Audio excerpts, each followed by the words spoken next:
Welcome to Week 13.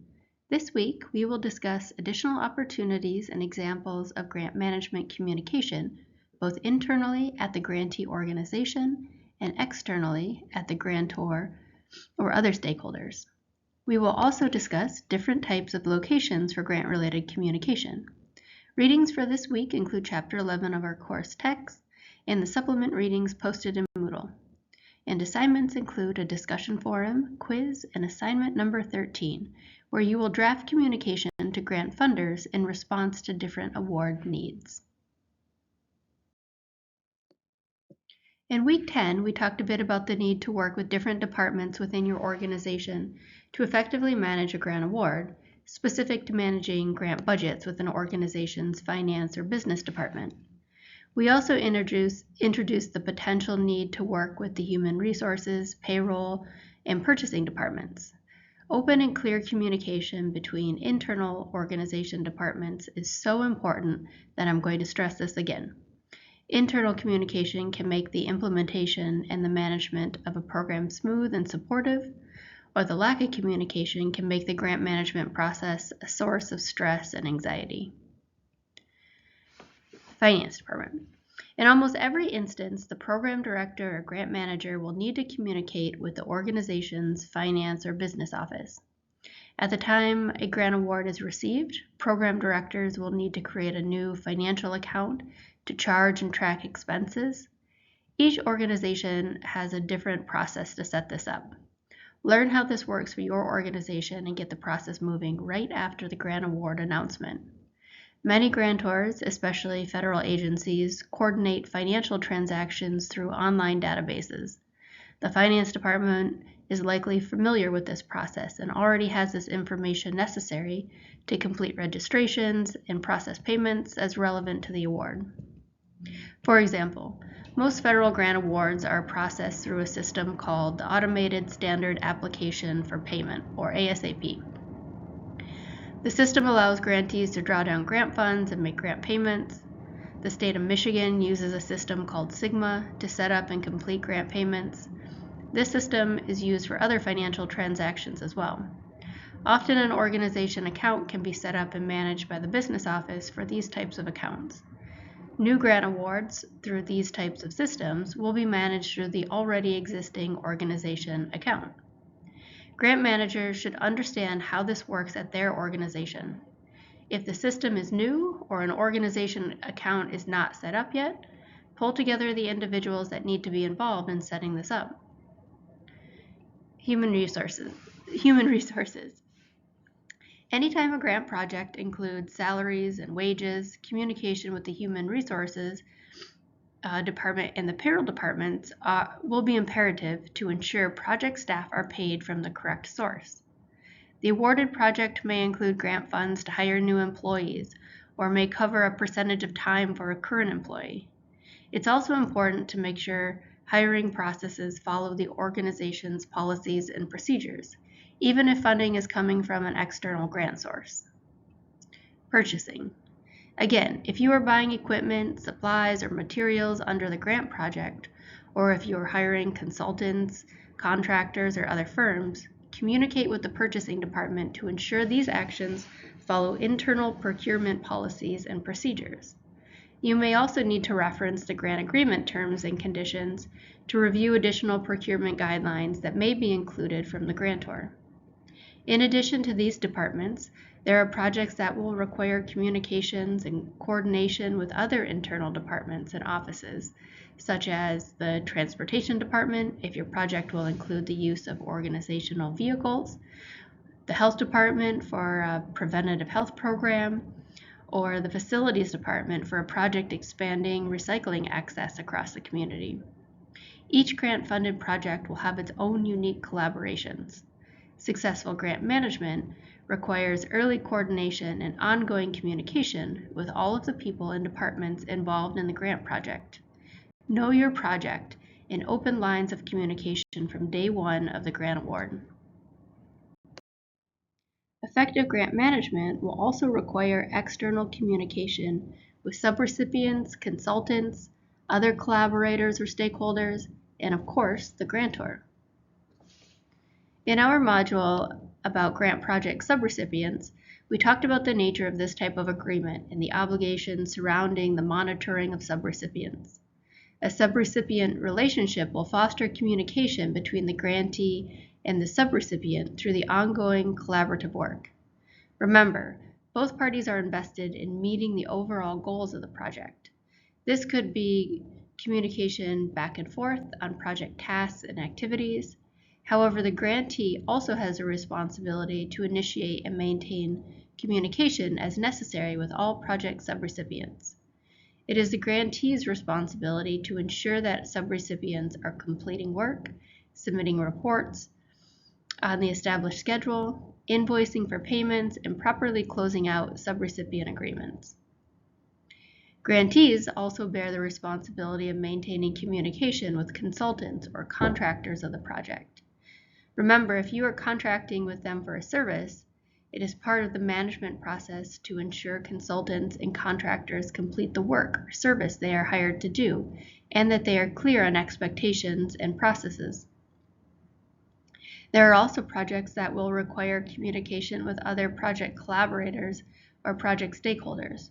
For example, a community health project focused on preventative youth dental care may plan to bring educational resources into the elementary schools across a school district. In this case, the project director will need to ensure communication with the school superintendent, principal, or health staff. Or perhaps the local community foundation donated supplies for a summer youth art camp, one that was primarily funded by a different grantor.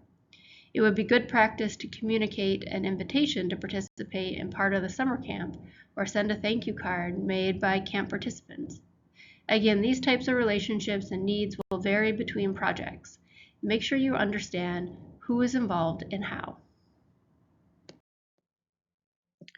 I hope by now in this course you have a better understanding of the many different reasons and opportunities to communicate with grant funders. Direct communication with grant funders will widely vary depending on the grantor and the type of project.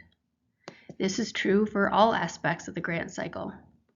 As a program director and grant manager, understanding the communication needs of your project will support successful projects. This does not mean you will know what needs to be communicated from day one, but the knowledge that this is part of the process will help project staff to be proactive about this.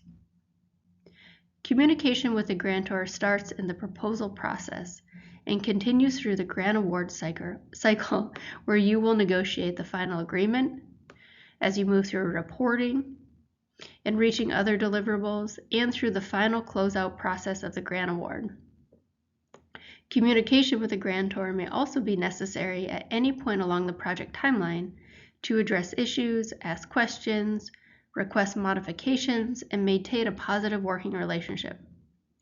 We previously discussed instances that might require grant agreement modifications, such as a need to reallocate budget line items or to extend the project timeline.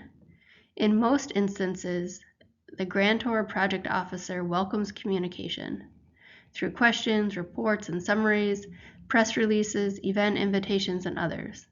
Don't make the management of a grant award more difficult than it needs to be, or create more work for yourself or your staff.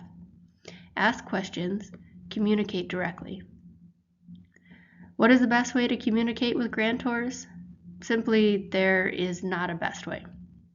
Each grantor will have a different system with a different preference in how communications between parties will progress. Many grantors will host introductory meetings at the start of the grant agreement to make introductions, outline key expectations, review report and payment schedules, and establish the lines of communication. This is almost always helpful.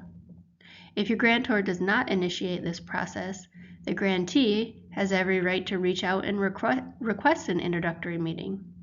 This is as simple as making a phone call or sending an email to the program contact.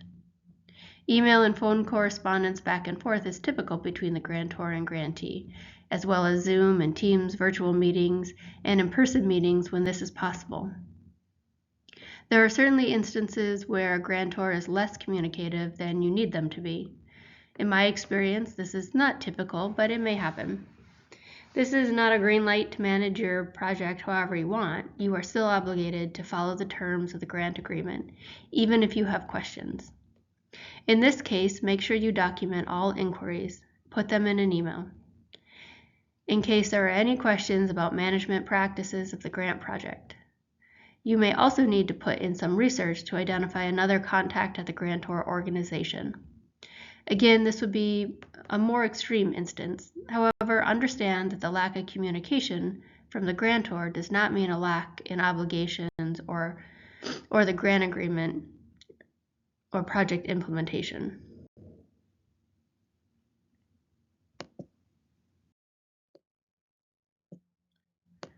Today, many grantors conduct grant business online through different portals. Such systems are another way to communicate with grantors. Many of the federal agencies have streamlined management of their grant awards into combined systems, which has been helpful. However, there are still multiple portals to manage. State-funded grants also often use an online portal, as well as private foundations and other granting funds. Many systems are set up to manage the entire grant process, from the proposal submission through the award phase. Again, every single one is slightly different. Some portals are very user-friendly and are a wonderful resource to help manage many of the award obligations, while others can be challenging to navigate. Let's talk about a few of the current systems for federal grant awards. Research.gov. Research.gov is the National Science Foundation, or NSF's online portal. This system coordinates the submission of the grant proposal and grant management tasks. NSF has transitioned from a system called FastLane to Research.gov over the past few years and has streamlined many of the processes to help make the proposal preparation and management easier for grantees.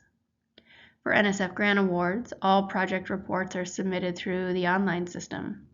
This can be helpful as it provides report due date reminders and report templates to guide grantees. Grant Solutions. This is another federal grant database that has gone through many changes over the recent years. Good changes to help streamline processes and support grantees. Federal agencies such as the U.S. Department of the Interior, EPA, and CDC all use this system to manage grant-related tasks. In this system, grantees have access to award documents, report submission prompts similar to Research.gov, and can be used to initiate grant award modification requests. G5. The U.S. Department of Education's grant management system is called G5 and is designed with the same objectives as Research.gov and Grant Solutions: to support the overall management process, to decrease time dedicated to management tasks so additional resources can be focused on implementing projects. ERA. The Electronic Research Administration, or ERA, portal is the National Institute of Health, or NIH, grant infrastructure for managing grant-related processes in one system. This is another system that provides grantees one spot to submit proposals and manage grant projects if they are awarded. These are just a snapshot of current databases in use.